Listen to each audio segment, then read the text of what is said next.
बोलिए भारत माता की, भारत माता की। हर हर महादेव, हर हर महादेव।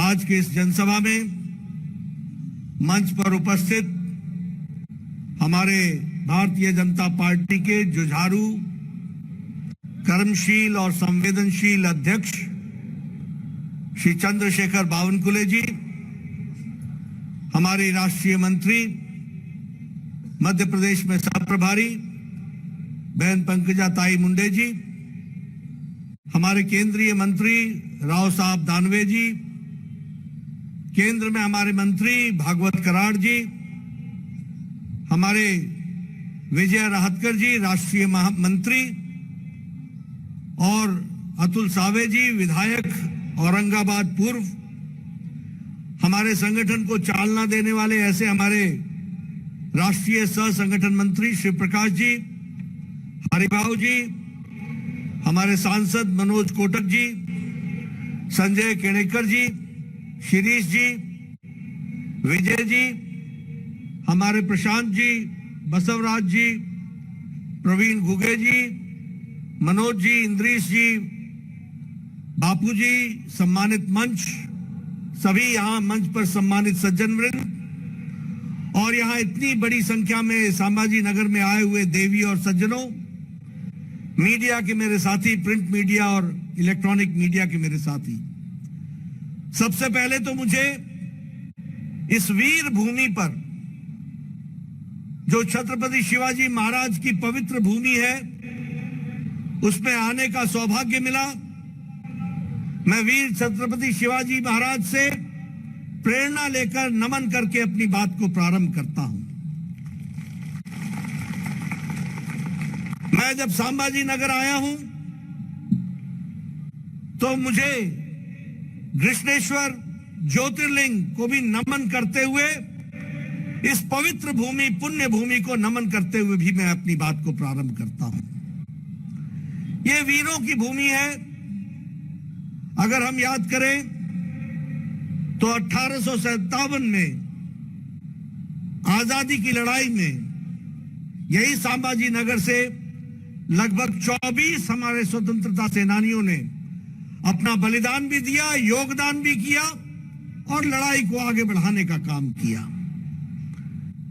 मित्रों, जब मैं यहां आया हूं तो एक ऐसा समय है जब महाराष्ट्र में सरकार बदली गई है और एक विकास की ओर बढ़ने वाली सरकार एकनाथ शिंदे जी के नेतृत्व में देवेंद्र जी के सहयोग के साथ आगे बढ़ रही है। बीच में एक छोटा सा कालखंड आया जो महाविकास अघाड़ी के नाम पर महाराष्ट्र को महाविनाश की ओर ले गया। विकास के काम रुक गए,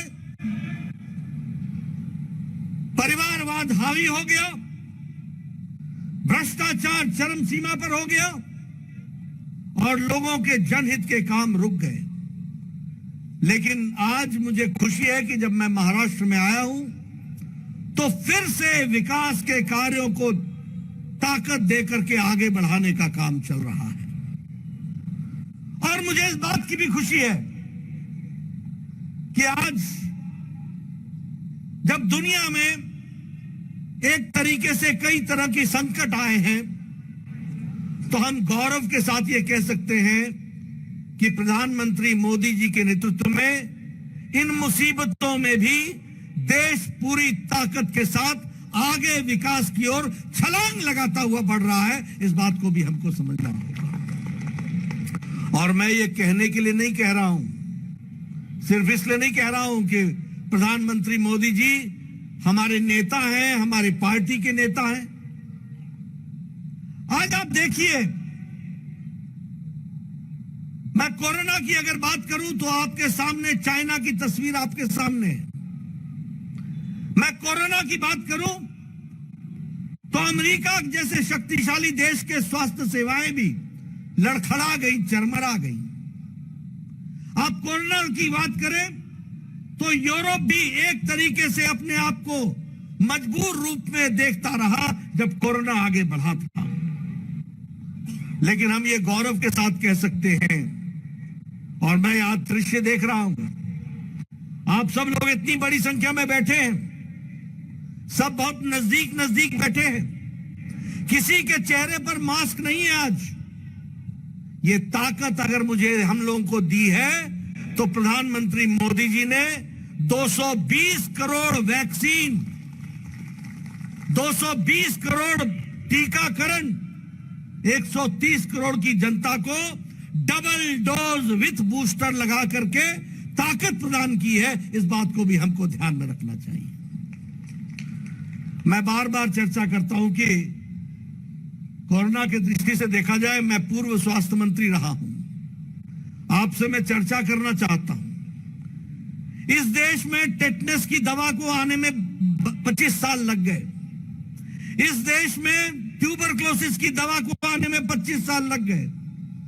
इस देश में स्मॉल पॉक्स की दवा को आने में 28 साल लग गए। इस देश में पल्स पोलियो का नेशनल प्रोग्राम बनने में 30 साल लग गए। इस देश में जापानीज इंसेफेलाइटिस की दवा को आने में 100 साल लग गए। 1906 में दवा बनी थी जापान में और 2006 में भारत में आई थी।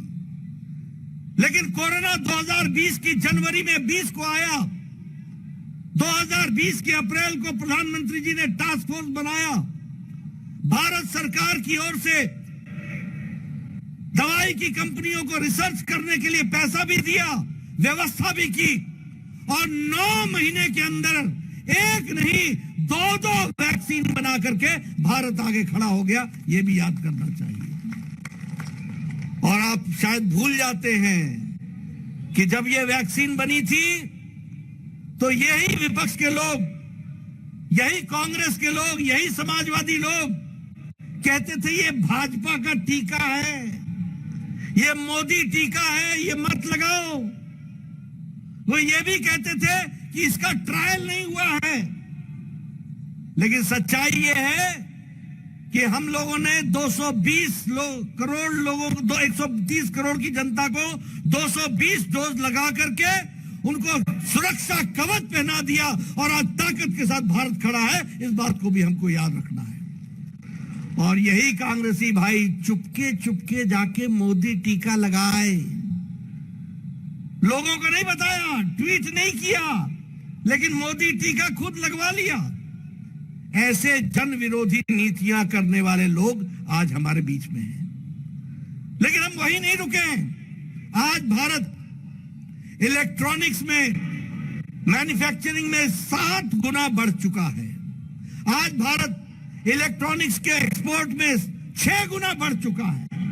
आज भारत डिफेंस के एक्सपोर्ट्स में 4 गुना बढ़ चुका है। आज भारत केमिकल्स के सप्लाई में, एक्सपोर्ट में दुनिया का दूसरे नंबर का देश बन गया है। आज भारत फार्मास्यूटिकल्स में दुनिया की फार्मेसी बन गया है। आज भारत स्टील में दूसरे नंबर पर आकर के खड़ा है। 8 साल पहले भारत में 92% मोबाइल बाहर से आता था। आज भारत 97% मोबाइल भारत में बना रहा है। यह भारत की बदलती तस्वीर है। और मित्रों, जब देश आर्थिक संकटों में घिरा है, उस समय भारत, जिस देश ने हमारे ऊपर 200 साल राज किया, ब्रिटानिया, उसको पिछाड़ करके भारत दुनिया की 5वीं नंबर की अर्थव्यवस्था बन रही है, 5वीं नंबर की एक इकोनॉमी बन गई है। इसलिए मित्रों, जब मैं सारी बातें आपके सामने कहता हूं तो गर्व से यह भी महसूस होता है कि विपरीत परिस्थिति में किस तरीके से भारत ने अपने आप को आगे बढ़ाया है। और उसी तरीके से अगर हम बात करें, यूक्रेन का युद्ध हुआ, कौन सा ऐसा देश था जिसने अपने लोगों को वापस लाने की व्यवस्था की? क्या अमेरिका ने की? क्या पाकिस्तान ने की? क्या चीन ने की? क्या श्रीलंका ने की? क्या बांग्लादेश ने की?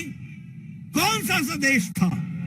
लेकिन हमें यह फक्र होता है कि भारत के यशस्वी प्रधानमंत्री जी ने एक समय में पुतिन से बात की, एक समय में ज़ेलेंस्की से बात की, युद्ध को रुकवाया और 32,000 विद्यार्थी वापस सुरक्षित हमारे देश के अंदर लाने का काम किया है।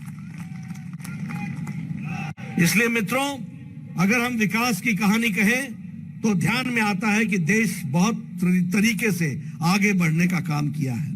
और यहां मैं ये भी कहना चाहूंगा कि जहां तक आम नागरिक का सवाल है, महिलाओं का सवाल है, हमारी योजना क्या है? गांव, गरीब, वंचित, पीड़ित, शोषित, दलित, महिला, युवा, किसान, समाज के अंतिम पायदान में खड़ा व्यक्ति, उसको मजबूती देने का हमारा काम है।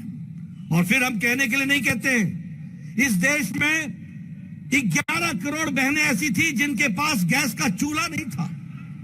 आज मोदी जी ने उनको गैस का चूल्हा भी दिया, सिलेंडर भी दिया और उनको स्वाभिमान के साथ खड़ा होने के लिए उनकी ताकत को बढ़ाया। कैसा देश था भारत? 70 साल की आजादी हो गई और हमारे यहां घर में शौचालय नहीं था और इनकी संख्या कितनी थी? 12 करोड़। इसका मतलब 12 करोड़ बहनें अपने दैनिक नित्य क्रम के लिए घर से बाहर खेतों में जाया करती थी। कैसा देश था? लेकिन प्रधानमंत्री मोदी जी ने 12 करोड़ इज्जत घर बनाकर 12 करोड़ बहनों को इज्जत देने का काम किया, तो नरेंद्र मोदी जी ने किया है। यह सौभाग्य योजना, 18,000 गांव में बिजली नहीं। कितनी संख्या? 18,000। 2.5 करोड़ लोगों के घर में बिजली नहीं। 2.5 करोड़ लोगों को बिजली देने का काम किया। उजाला योजना, उज्ज्वला योजना, सौभाग्य योजना, स्वच्छता अभियान, ये सारी योजनाएं एक तरीके से भारत को मजबूती ला रही हैं। मैं यहां यह भी कहना चाहूंगा कि प्रधानमंत्री गरीब कल्याण अन्न योजना ये छोटी योजना नहीं है। इसके कारण भारत में अति गरीबी 1% से नीचे आ गई है, 1% से नीचे आ गई है। और 80 करोड़ की जनता को 5 किलो गेहूं या 5 किलो चावल, 1 किलो दाल ये देने का तय किया है। आपको जानकर खुशी होगी कि 7 करोड़ 30 लाख घरों को 7 करोड़ 30 लाख घरों को पानी की व्यवस्था की गई है। और हमारे यहां संभाजी नगर में भी 1,18,000 घरों को पानी से जल, हर घर जल पहुंचाने का भी काम किया गया है। इसलिए मित्रों, फिर चाहे प्रधानमंत्री आवास योजना हो, 3 करोड़ 60 लाख घरों को घर बना करके दिए हैं।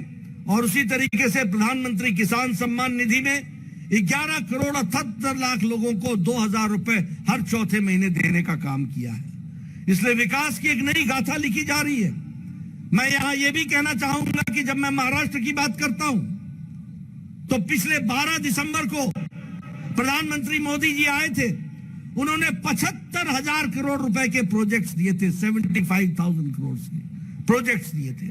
और उसी तरीके से विकास की एक नई कहानी को लिखने का काम किया है। हर दृष्टि से, चाहे सड़क हो, चाहे इंफ्रास्ट्रक्चर हो, चाहे हाईवेज हो, चाहे एयरपोर्ट्स हो, चाहे रेलवे स्टेशन हो, हर दृष्टि से विकास की एक नई कहानी लिखने का काम किया है। और आज हमारी कोशिश है कि फिर से एकनाथ शिंदे और देवेंद्र जी की सरकार इस काम को आगे बढ़ाए। 12 मेडिकल कॉलेजेस महाराष्ट्र को दिए, all India institute of medical sciences दिया है, इंस्टीट्यूट पर इंस्टीट्यूट्स दिए जा रहे हैं ताकि विकास हो सके। और यहां मैं एक बात और भी कहना चाहूंगा कि चाहे इंफ्रास्ट्रक्चर ग्रोथ की बात हो, 191 किलोमीटर का मुंबई का मेट्रो हो, और उसी तरीके से मुंबई ट्रांस हार्बर लिंक जो कंप्लीट हो रहा है उसका काम हो, जलयुक्त अभियान हो, ये सारे काम महाराष्ट्र की सरकार ने बहुत तीव्र गति से किए हैं। मैं यहां आपके सामने ऐसी बहुत लंबी लिस्ट रख सकता हूं जो विकास की दृष्टि से किए गए हैं, लेकिन आपका ज्यादा समय न लेता हुआ मैं 2-3 बातें कहकर के अपनी बात को समाप्त करना चाहूंगा। मित्रों, एक बात हमको समझ लेनी चाहिए कि यह सरकार जो बनी थी, यह सरकार चुनाव के दौरान हम जब आए थे तो प्रधानमंत्री जी ने कहा था ऊपर नरेंद्र नीचे देवेंद्र, और इस बात को लेकर के हम आगे बढ़े थे। उद्धव ठाकरे जी ने भारतीय जनता पार्टी को धोखा देकर कुर्सी की गद्दी के लालच में आकर उनके साथ जाकर के मिल गए जिनके खिलाफ बाला साहब देवरस सारी जिंदगी लड़ते रहे, वही कांग्रेसी और वही एनसीपी के साथ जाकर के मिल गए। और किस लिए मिले? कुर्सी के खातिर विचारों का बलिदान दे दिया, वैचारिक पृष्ठभूमि को भूल गए। जो राष्ट्रवादी ताकतों के साथ खड़े होते थे उन लोगों ने नए चेहरे, नए नकाब, नए मुखौटे पहन करके वो खड़े हो गए। लेकिन आप जानते हैं असली असली होता है, नकली नकली होता है। नकली रह गया, असली वापस आ गया और भारतीय जनता पार्टी के साथ मिलकर के फिर से राष्ट्रवादी तरीके से सरकार बनी है। और यह सरकार विकास के लिए बनी है। यह सरकार सबका साथ, सबका विकास, सबका विश्वास, सबका प्रयास के लिए बनी है। और मैं पूछना चाहता हूं, कौन सी मजबूरी थी उद्धव ठाकरे जी को कि पालघर के साधुओं की हत्या, जो निर्मम हत्या हुई थी, उसके केस को सीबीआई को देने में कौन रुकावट आ गई थी? किसने रुकावट दी थी? कहां चला गया तुम्हारा वैचारिक पृष्ठभूमि? कहां चली गई आपकी विचारधारा? अरे सत्ता के पीछे इतने मिट गए, इतने समाप्त हो गए, इतने छोटे हो गए। कहां ले जा रहे थे महाराष्ट्र को? यह दीगर बात है, यह अलग बात है, यही तर बात है कि ऐसा होना नहीं था, क्योंकि सच्चाई सच्चाई होती है और सच्चाई फिर से स्थापित हुई है। इस बात को भी हमको याद रखना है। कैसा महाराष्ट्र हो गया था? आईपीएल के मैच हो सकते हैं लेकिन दही हांडी नहीं हो सकती। आईपीएल के मैच हो सकते हैं लेकिन गणेश उत्सव नहीं मनाया जा सकता है। आईपीएल के मैच हो सकते हैं लेकिन दुर्गा पूजा पर इकट्ठा नहीं हुआ जा सकता। कैसा प्रदेश बन गया था? आज आपको इन सब चीजों से राहत मिल चुकी है। मैं यहां यह भी कहना चाहूंगा कि जिस तरीके से भ्रष्टाचार हुआ वो अभी आपके सामने है। और जब मैं भ्रष्टाचार की बात करता हूं तो मैं हमेशा कहता हूं कि एक हमारा जैम था, जन धन आधार मोबाइल, यानी जनधन में अकाउंट खोलो, आधार से जोड़ो और मोबाइल से पेमेंट भी करो और अपने खाते में आपको सरकार की सुविधा मिलेगी। एक इनका भी जैम है, वो JAM क्या है? वो है जॉइंटली एक्वायर मनी। इकट्ठे होकर के तीन दुकानें खोल ली, तीन दुकानें। पहले उद्धव ठाकरे की शिवसेना को अर्पण करके आओ, फिर कांग्रेस को करो, फिर एनसीपी को करो, तीन दुकानें खोल गई, कोई काम नहीं। और आज महाराष्ट्र भ्रष्टाचार मुक्त हो चुका है और विकास युक्त हो चुका है। इसको भी याद रखने की जरूरत है। और अगर मैं कहूं डीबीटी, तो हमारा था डायरेक्ट बेनिफिट ट्रांसफर, यानी जो पात्र है उसको डायरेक्ट बेनिफिट का ट्रांसफर हो जाए। और इनकी डीबीटी क्या थी?